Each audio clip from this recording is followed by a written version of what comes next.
But on to our next topic for today, and that's the Samsung Galaxy S9.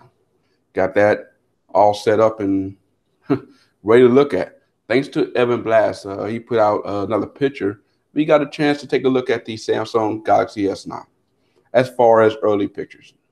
There's still time to tell to see if that's what it actually turned out to be. But for now, as we look at both the S9 and the potential S9 Plus, and we look and see that, for one, it's starting to, the dimensions of the device is starting to change a little bit. Now, for me, I look forward to the Samsung devices every year, especially the S9, S9 Plus. For this reason, Samsung every year seems to set the tone of the phones for that year. If you look at what the S8 and S8 Plus did last year, it set the tone for the display that we see now, where we have more companies going to more bezel-less display. Even Apple follows suit in this, even though there are rumors that they're looking to pretty much be done with the iPhone X line. But as we look at the Samsung Galaxy S9 and S9 potentially, you know, as much as I give Samsung the credit for being the trendsetter, it looks like we may have to give LG the credit, because if you look at the phone, it looks almost identical to Google's Pixel 2 XL, which was created by LG. And you look at pretty much as they kind of add a little bit more bezel to the device to make it look very similar to those devices there. One thing that, looking at early pictures that I am bummed out about is that there is no under-glass fingerprint sensor. And I clearly thought Samsung would have that this year, especially looking at the fact that Vivo put out their phone with the one, and it's already out there for consumers to purchase. So I really felt like Samsung would have followed through on that, leading the pack with putting that out there.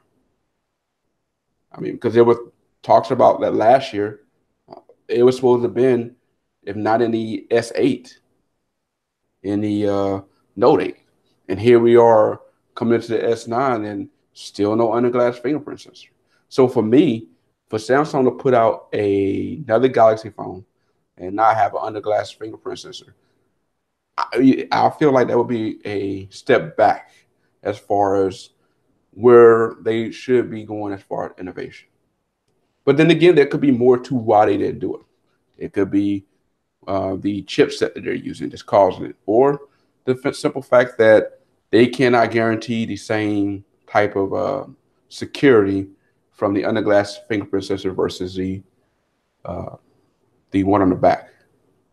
Or the last thought on that one is just the overall the fact that when you go unlock the phone for under the glass, it may not have the same response as from the standard fingerprint sensor.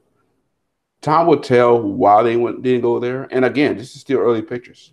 So there is still time for us to see a Samsung Galaxy device with that. But for right now, yeah, that's something that I would really like to see Samsung venture in. And if they don't, yeah, I would see that as a disappointment there. That's my personal thought for there.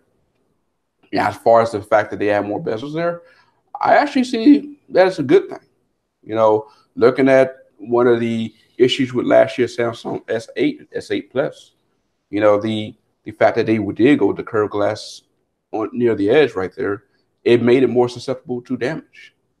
So a lot of phones crack right there because of the simple fact that, yeah, when a phone drops, that's pretty much where it landed.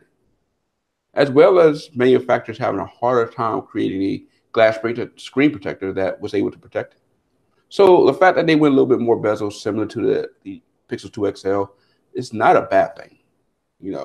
I can understand people looking at that and saying, well, it's kind of a step backwards as far as aesthetics, but the overall usability, I think users will be fine with it.